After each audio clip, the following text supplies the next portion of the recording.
শাকিব খান অনেকেই বলতেছে যে সবাই কিন্তু আশা করে যে সে যেহেতু বাংলাদেশের একজন সুপারস্টার তার সাথে ছবি করার জন্য এবং তার ওয়াইফ যেহেতু সে অলরেডি শুনেছিলাম মানে প্রথম অপু বিশ্বাসকে বিয়ে করেছে তারপরে বুবলিকে তারপরে গুঞ্জন শুনেছিলাম যে পূজা চেরিকে নিয়ে তো এখন আর একজন শুনতে পারে সে যেহেতু একজন সুপারস্টার তাকে নিয়ে ভাইরাল হওয়ার জন্য অনেকে অনেক কিছু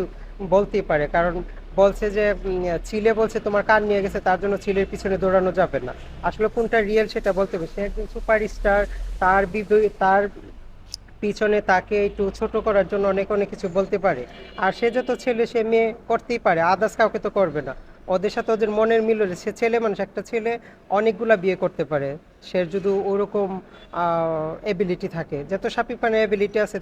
সে মিষ্টি জান্নাতকে করতেই পারে এটা খারাপ কিছু না মিষ্টি। কাজ করতে পারবো এটা আমি কখনো ভাবিনি আমার কিন্তু আসলে স্বাস্থ্য অনেক ফ্যাট ছিলাম আমি কারণ আমি যাই হোক আমি বাংলাদেশের মডেল মুয়াপু উনি আমার উস্তাদ মডেলের উস্তাদ উনি আমার আর তারপরে দেখা যাচ্ছে কি এখানে যখন আমি অতি ফার্স্টে এলপি হাউজে আসি আমি অনেক ফ্যাট ছিলাম তারপরে বলতেছি কি না তোমাকে দিয়ে হবে না মোটা তারপর দ্রুত আমি জিমে ভর্তি হই এক্সারসাইজ করি একটু ফিট হওয়ার পরে তখন আমি 2022-এ আমি এলপি হাউজে নাম লেখাই তখন সারা বাংলাদেশের মধ্যে নারায়ণগঞ্জের মধ্যে আমি 1 নাম্বার হই আমার নাম হচ্ছে জেনিফার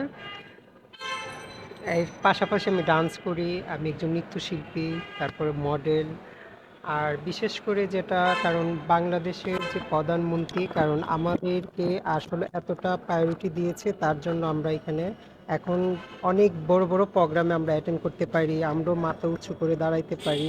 এটাই হচ্ছে সবচেয়ে বড় আমাদের প্লাস পয়েন্ট কারণ একটা সময় দেখা যাচ্ছে আমরা কখনো আসলে প্রোগ্রাম তো দূরের কথা ঘুম থেকেও বের হতে পারতাম না এই মডেল হয়ে আসার পিছনের গল্পটা কি ছিল? মডেল হয়ে আসার পিছনের গল্পটা আসলে কতটা আমার কষ্ট ছোট করতে থেকে হয়েছে কষ্ট আপনাকে সংগ্রাম অনেক করতে? কষ্ট করতে হয়েছে আমার আমি এর আগেও যে কোনো একটা সাক্ষাৎকারে আমি বলেছিলাম আহ, যখন আমি আসি তখন আসলে আমার ছোট থেকে খুব ইচ্ছে ছিল যে আমি একজন বা বড় বড় মডেল সুপারস্টার ওনাদেরকে ফলো করতাম সবসময় ইচ্ছা ছিল যে আমি এক সময় যদি আমাকে টিভিতে দেখায় আমি একজন মডেল হই এরকম কেমন লাগবে আসলে মডেল মানুষে মনে করে টিভিতে বা ক্যামেরার সামনে হাঁটতে পারলেই সে মডেল হবে আসলে সেটা না তার সব দিক মিলিয়ে থাকতে হবে শিক- শিক্ষা থাকতে হবে তারপরে তার ফিটনেস ভালো হতে হবে চেহারা ভালো হতে হবে হাঁটা জানতে হবে শুধু চেহারা ভালো হলে আবার এখনকার যুগে মডেল হওয়া যায় না তো যাই হোক আমি আসলাম আসার পরে প্রথম যখন ইচ্ছা ছিল তখন আমার আর যেহেতু আমি একটু নিম্ন ফ্যামিলির তার জন্য দেখা যাচ্ছে আমি যখনই ভর্তি হই তখন আমার মানে যে ফর্ম কিনবো সেই টাকাটা আমার ছিল না তখন আমি দেখা যায় একজনের মাধ্যমে যখন আমি বের হয়ে যাই ক্লাস থেকে তখন আমারই একজন বা মানে উপরের লেভেলের এক মহিলা সে বলেছে তুমি বের হয়ে যাচ্ছ কেন কারণ তোমাকে দিয়ে এখানে হবে কারণ তোমাকে মোটামুটি দেখতে ভালো লাগে এরকম আমার প্রশংসা করতে আমি তো প্রশংসা যখন বলতেছে আমি বলতেছি আসলে ম্যাম আমার কাছে তো টাকা নেই ফর্ম কিনতে টাকা লাগবে আচ্ছা কি লাগবে সেটা আমি দেখবো তুমি এখানে থাকো যাই হোক ওই দিন চলে যায় এর পরের দিন আবার আমাকে ডাকায় ডাকানোর পরে আমি এখানে কাজ করি তারপরে তো ওই যে বললাম আমি অনেক পরিশ্রম অনেক সময় নারায়ণগঞ্জ থেকে ডাকা আসতাম বিভিন্ন জায়গায় মানে রিহার্সেলের জন্য দিত অনেক কষ্ট মানে আসলে ফেশিং বলেন নাচ বলেন মিডিয়া বলেন এগুলা খুবই পরিশ্রম খুবই কষ্ট আসলে এখানে সবাই আসতেছে এখানে কিন্তু দেখেন আমাদের বাংলাদেশের নায়িকা খুব জনপ্রিয় নায়িকা মৌসুমী শাবনূর তারপরে যারা নায়ক ছিল আলমগীর রাজ্জাক আসলে ওনরা এখানে অনেক কষ্ট করেছে এই জিনিসগুলো আসলে অনেক কষ্টের ব্যাপার সবাই মনে করি কি আসলে মনে হয় ক্যামেরার সামনে দাঁড়াইতো একটা সাহসের দরকার হয় বা নাচ করতে গেলে সেটা একটা সাহসের দরকার হয় সবাই কিন্তু ক্যামেরার সামনে দাঁড়াইতে পারে না সবাই কথা বলতে পারে না এইটাই আমার কথা আর এখানে যদি কিছু বলা হ্যাঁ আসলে আপনার এই যে পড়াশোনা, এটা কোন পর্যন্ত করা হয়েছে? আমি আসলে বেশি পড়াশোনা করতে পারি না এসএসসি পরীক্ষা দিইনি মিথ্যা কথা বলে লাভ নেই কিন্তু অনেকে ভাবে মনে হয় আমি অনেক পড়াশোনা জানি কিন্তু আসলে মিথ্যা কথাটা বলা তো ঠিক না আমি এসএসসি পরীক্ষাও দিইনি আহ, যেহেতু আপনার যে সমসাময়িকের বিভিন্ন আলোচনায় বা সামাজিক আরেক গণমাধ্যমগুলোতে যেটা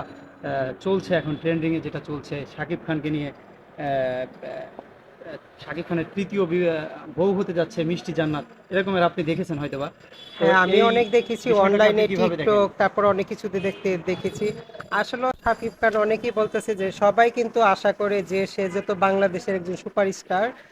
তার সাথে ছবি করার জন্য, এবং তার ওয়াইফ যেহেতু সে অলরেডি শুনেছিলাম মানে প্রথম অপু বিশ্বাসকে বিয়ে করেছে, তারপরে বুবলিকে, তারপরে গুঞ্জন শুনেছিলাম যে পূজা চেরিকে নিয়ে। তো এখন আর একজন শুনতে পারে সে যেহেতু একজন সুপারস্টার, তাকে নিয়ে ভাইরাল হওয়ার জন্য অনেকে অনেক কিছু বলতেই পারে। কারণ বলছে যে চিলে বলছে তোমার কান নিয়ে গেছে, তার জন্য চিলের পিছনে দৌড়ানো যাবে না। আসলে কোনটা রিয়েল সেটা বলতে হবে। সে একজন সুপারস্টার, তার পিছনে তাকে একটু ছোট করার জন্য অনেক অনেক কিছু বলতে পারে। আর সে যত ছেলে সে মেয়ে করতেই পারে, আদার্স কাউকে তো করবে না। ওদের সাথে ওদের মনের মিল হলে সে ছেলে মানুষ, একটা ছেলে অনেকগুলা বিয়ে করতে পারে, সে যদি ওরকম এবিলিটি থাকে। যত শাকিব খানের এবিলিটি আছে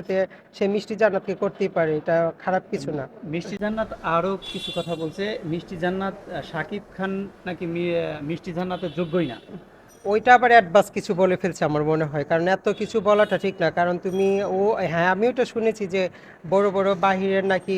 শাইকরা। শায়েক, শায়েক উনরা নাকি ওনার জন্য পাগল। আসলে এত সুন্দরী মনে হয় সে হয় নাই এখনো।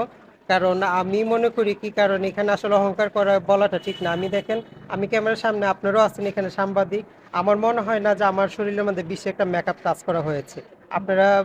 একটু বলতে পারেন এখানে, এটা কমেন্টে বলবেন। আমি যদি মেকআপ করি আসলে, কারণ আমাদের বাংলাদেশে কি আমাদেরকে নিয়ে মানুষে কম কাজ করে, যদি আমাদেরকে নিয়ে কাজ করতে উপর বাংলার মতো আপনি উপর বাহির কান্ট্রিতে দেখেন, ইউরোপ, তারপরে জার্মান, এসব কান্ট্রিতে আমাদের মতো মডেল প্রচুর আছে। কারণ বাঙালিরা কি,